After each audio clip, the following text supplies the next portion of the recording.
The female prisoner had an unusual relationship with the warden. The warden kissed her on the neck and whispered softly in her ear. The atmosphere in the room started to tense up. She shed tears, unsure if they were tears of joy or sorrow. Numbly, she undressed herself, and the two came together so naturally. Graceful posture and a beautiful face have always been the most captivating aspects of a woman. Anna was such a beautiful woman, and even the blemishes on her face couldn't hide her natural beauty. She often studied the cello, which gave her a composed personality due to the training. She always stood out, so Anna was bullied by her stepfather from a young age. Finally, one day, she couldn't hold back and began to struggle. She pushed her stepfather with force, who accidentally hit his head on the corner of a table and died. Anna was taken to court. She sorrowfully recounted the experiences of being humiliated as a child. But her mother denied the incident. Her mother refused to absolve Anna of guilt and instead accused her biological daughter of intentional harm. Anna was bewildered by her mother's cruelty and wanting her own biological daughter to go to jail. Anna was incarcerated. She had never experienced such chaos before. Guided by the prison guards, she walked timidly, feeling uncomfortable compared to the other inmates. She was locked up in prison,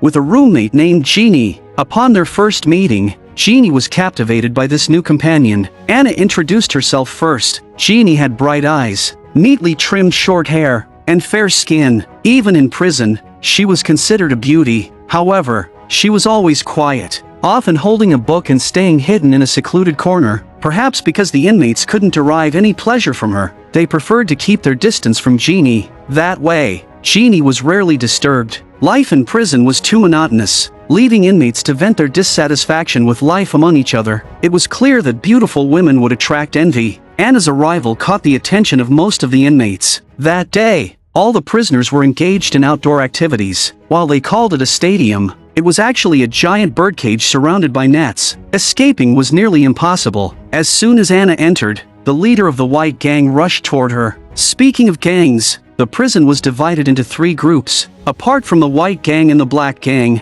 there was another group, consisting of individuals like Jeannie, who kept to themselves. The leader of the white gang, Cody, was a bold urban woman who had never been afraid of anything. She had long black hair and a model-like face. The only difference was her height, which was significantly shorter than Anna's. Since beautiful women were rare in prison, Cody fell for Anna at first sight. She approached Anna and said a few words to put her at ease. However, Anna, being new to this place, was very wary of strangers, but Cody didn't see it that way. Seeing Anna reject her made Cody furious. She was, after all, a gang leader who valued her reputation. When Anna tried to escape, Cody pulled a sharp weapon from her waistband and used both threats and bribes to force Anna to join her gang. In truth, even if Anna had wanted to join, she couldn't, because joining a gang required payment, and she didn't have enough money. At lunchtime, Cody approached Anna again with another invitation, which was once again rejected. After being turned down,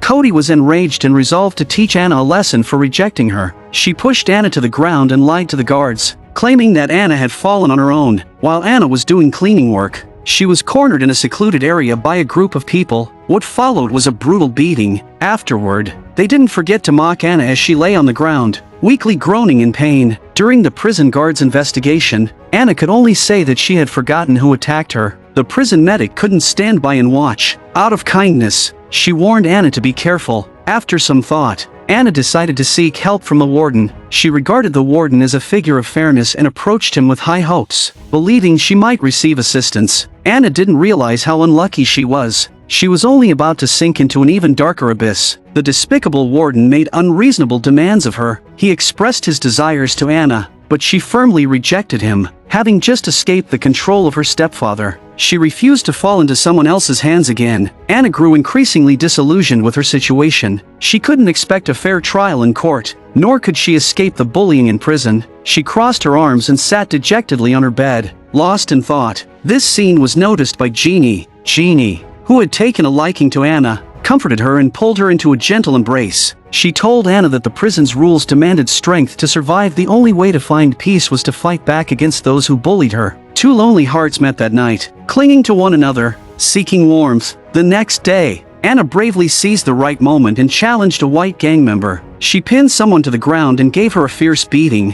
When a woman goes wild, no one can stop her. Not a single person tried to intervene. Instead, the crowd cheered and gathered to watch. Had the guards not arrived quickly, that white gang member might have faced a worse fate. Surprisingly, this didn't anger Cody, the white gang leader. Instead, Cody admired Anna even more. After the commotion died down, Cody approached Anna once more with another invitation. This time, Anna agreed. Cody had offered to waive Anna's protection fees voluntarily. Anna also needed protection, but there was one condition: she had to suppress the black gang's arrogance. Cody ordered that Anna be tattooed with the white gang symbol. Both the white gang and the black gang had their own tattoos. With this tattoo, Anna's presence became even more commanding. This time, she was no longer fighting alone. The tattoo symbolized her allegiance. When Anna stepped out with her tattoo, it was a declaration of her sincerity. She and a group of black gang women got into a fierce brawl. The crowd erupted in cheers again. The inmates watching were unfazed by the scene. Such events had become commonplace in the prison. Their lives were dull and miserable, and they craved any kind of entertainment to pass the time. Twice in one day, Anna caused trouble, each time taking the lead. The prison authorities could no longer turn a blind eye and sent Anna to solitary confinement. The sealed room had no light. Inside, it was pitch dark, with no way to tell day from night. Occasionally, food would be brought in, and only then would a sliver of light break through the darkness. Anna curled up in the room, unsure of how long she had been there before she was finally let out. However, it wasn't because her time in solitary was over. She was escorted to the warden's office, where it was just the two of them in the room. The warden once again made unreasonable demands, but this time Anna didn't refuse. Her time in the solitary cell had frightened her deeply. The terror of being engulfed in darkness was unbearable. That helpless despair was something she never wanted to endure again. When Anna stepped out, she saw Cody. Cody was just as warm and kind as before, and Anna smiled back. Having seen so many ugly faces among the inmates, Anna's innocence drew people to her almost irresistibly. Cody gave Anna a big hug. To Cody, Anna was like a ray of light flying out of the darkness, something she couldn't let go of. For Anna, Cody was her strong, dependable tree, offering her support in a life full of chaos. The two confided in each other, pouring out their thoughts,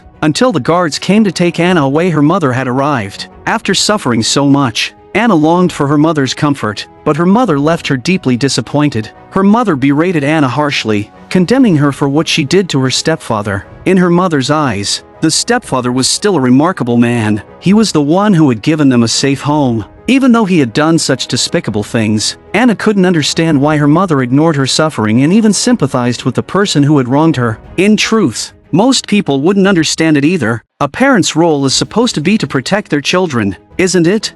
Sending one's child into a pit of suffering goes against all common sense. Anna and her mother had a fierce argument. She told her mother that she never wanted to see her again. Meanwhile, as everyone was gathered in the yard, the black gang could no longer hold back. After all, they were still a gang in the prison, and being humiliated by a little girl, not just once but multiple times, was unbearable. Anyone in their position would have snapped. The gang members, faces filled with rage, armed themselves with knives and charged at the white gang. The two groups clashed, pulling and fighting fiercely, evenly matched. Anna was taken to the warden again, and the warden once more tried to take advantage of her. Anna was filled with fury, but there was nothing she could do about the warden. In the cell, Anna slapped her roommate hard across the face, just as a patrolling prison guard happened to see Jeannie's injured face. Even though Jeannie kept lying, claiming it was her own doing, Anna was still dragged into the warden's office. There, Anna was humiliated once again, coupled with her mother's reproach and the injustice she had suffered over the past few days. Anna was completely drained, both physically and emotionally. She had given up, ignoring Cody's attempts to stop her. Anna began seeking contraband to numb herself. Without the white gang's protection, Anna was beaten and humiliated, yet she lacked the strength to resist. Witnessing Anna's downfall, both Jeannie and Cody felt deeply sorry for her. They tried to persuade her to stop, but Anna only responded with cold, sarcastic remarks. Under the influence of contraband, Anna lost her senses again and again, becoming incoherent. She spiraled into madness, turning the cell into chaos. Once again, Anna was sent to solitary confinement. This time, she couldn't stay calm. She screamed and resisted, but no one answered her cries for help. Ultimately, Anna endured immense suffering over the course of dozens of hours. During a routine patrol, the guards discovered Anna foaming at the mouth from contraband and took her to the hospital. Anna's use of contraband was exposed, and she was brought before the prison authorities for further scrutiny. While there, Anna had a lot of time to think. She saw people who had died of seizures caused by drug abuse and others who had lost half their lives to addiction. Anna, being an educated woman,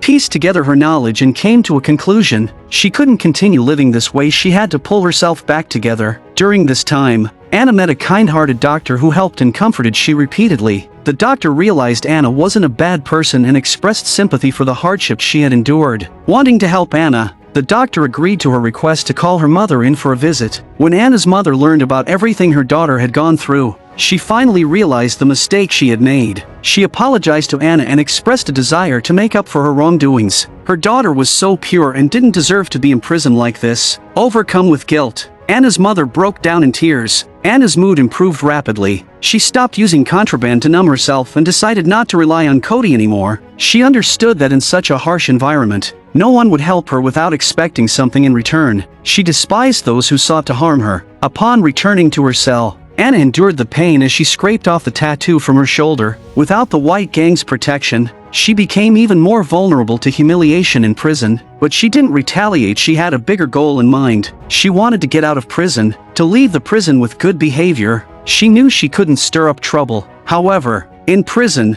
the rule of "I won't bother you if you don't bother me" simply didn't exist. Those who wanted to harm you didn't need a reason. One day, the warden approached Anna. They were planning an arts event in the prison, and the warden asked Anna to perform a cello piece. But such an act would only intensify the jealousy among the inmates. Anna's life was becoming increasingly difficult. Cody and her group cornered Anna and mocked her in a dark, secluded spot. When Cody noticed Anna's removed tattoo, her anger flared. Cody felt it was an insult to the white gang. She slashed Anna's face, leaving a cut, and injured her hand. Anna leaned helplessly against the wall as tears streamed down her cheeks. Hearing about the incident, the warden came to visit Anna. By then, her wounds had already been bandaged. The warden's uneasy hands began to slide up Anna's thighs. A doctor accompanying she witnessed the scene. After the warden left, Anna sought help from the doctor. The doctor's sister happens to be the governor's wife, and she promises to help Anna bring the criminal to justice. However, the warden discovered what had happened. He couldn't allow anyone to threaten his position. He ordered his men to corner the doctor and had her beaten. Fortunately, someone intervened before it escalated into a tragedy. The doctor knew this was undoubtedly the warden's doing. She fearlessly confronted him one-on-one.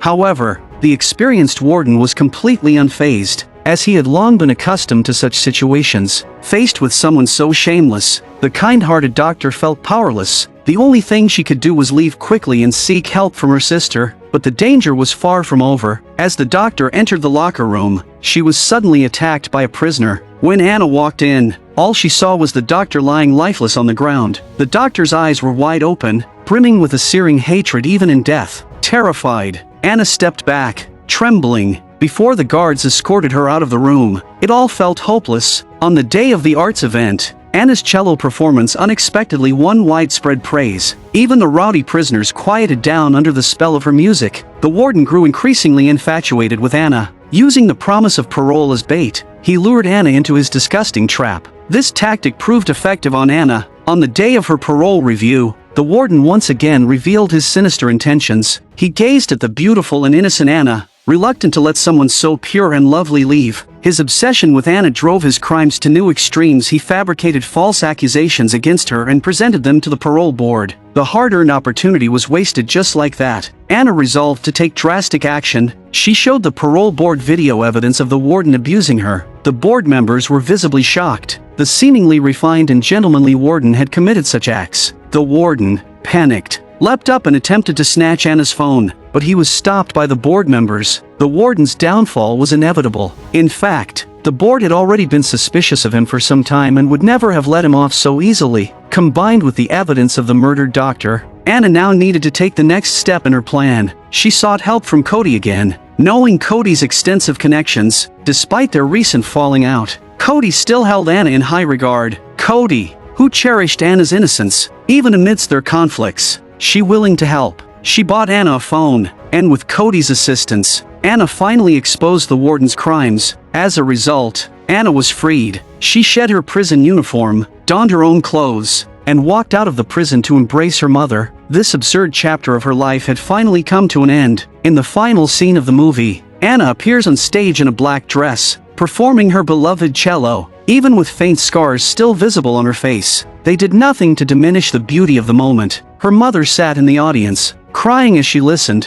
while the crowd was utterly captivated. Anna had finally achieved the life she longed for. The film's protagonist, Anna, experienced a tumultuous early life. From the shame inflicted by her stepfather to the chaos in prison, the ugliness of humanity pushed her to the brink, leading her to numb herself with contraband. Fortunately, she woke up in time, overcame countless obstacles, and managed to reclaim her life. I'm a movie enthusiast. If you enjoyed this story, please subscribe to my channel. See you in the next episode.